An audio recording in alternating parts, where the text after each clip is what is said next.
NFL MVP odds. And Sam sent over some odds right now. Of course, I mean, I don't know, without guessing or without, if you had not seen it, who would you have jumped out the gate and said was the overall odds favorite to start the year?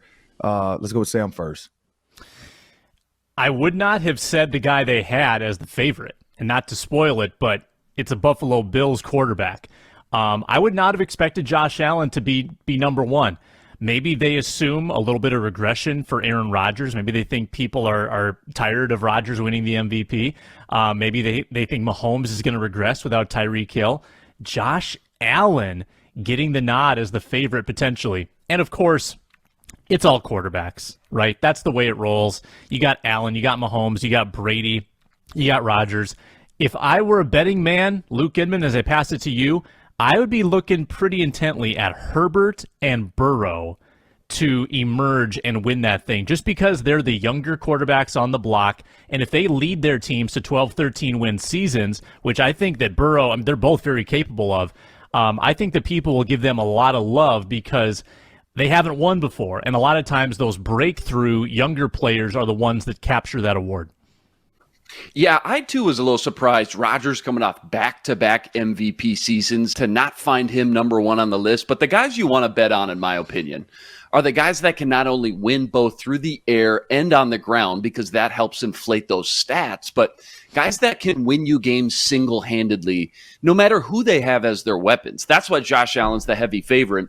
And even at 7-1, I think is pretty good value because the offense runs through him. There's no superstar running back or offensive line or tight end. He's got Diggs, but besides that, no elite playmakers. Aaron Rodgers coming off back-to-back MVPs, as mentioned, another great value at 10-1 because now, without Devontae Adams, if he can go out and produce similar numbers, you're going to be forced to have to look at him and say, okay, he's the one that adds the most value to their offense. It wasn't Devontae carrying the load and just making him look good. And finally, where in the Lord is Lamar Jackson on this list? Something like, 20-1? That's insane value to me because, first of all, he's already won one before, and he's going to have a shot to do it again by the time this is all said and done because of the way the entire offense runs through him and the fact that by the end of the year, he's going to have close to 1,000 yards rushing.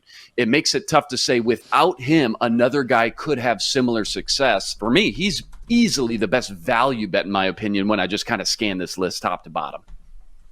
Yeah, and so I like both of those takes. I do see Lamar Jackson probably pushing the envelope this year. Why? Because everybody's already disrespecting him. I mean, if you go on Twitter right now, he's getting into a fight with a former Viking on Twitter, going back and forth with him because that guy clearly has maybe down-talked Lamar since he became a Raven.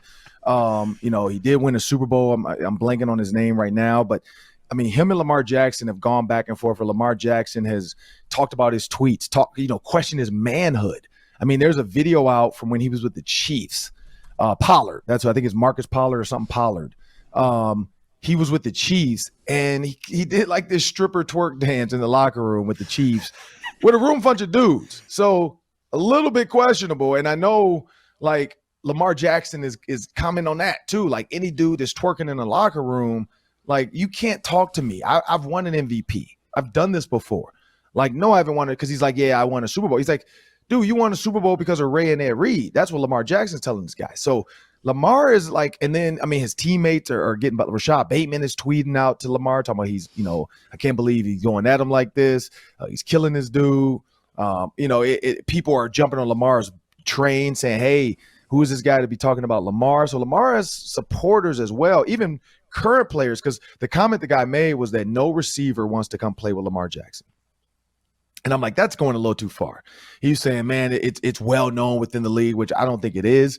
But he's saying it's well known within the league, hashtag air quotes, that receivers respect his game, but they don't want to come play for him. That's why Hollywood Brown left. No, I think the question is Hollywood Brown just left. And so now that's kind of a narrative that he's trying to create that isn't really there, because Hollywood Brown just felt like this is not an offense that's going to always look to throw the ball on first down, second down. This is an offense that's going to run the ball, maybe run some kind of read option with Lamar. Let's get a guaranteed play that Lamar can get us 7 to 8 yards if it's an RPO or a PRO, which is a pass, then a run, meaning back up. If it's not there, you go. Because if there's nobody spying you, you go. And so it's a narrative that's being created and talked about that I don't think is really there. So if Lamar Jackson is 21-1 or 20-1, I would just take that as a value bet.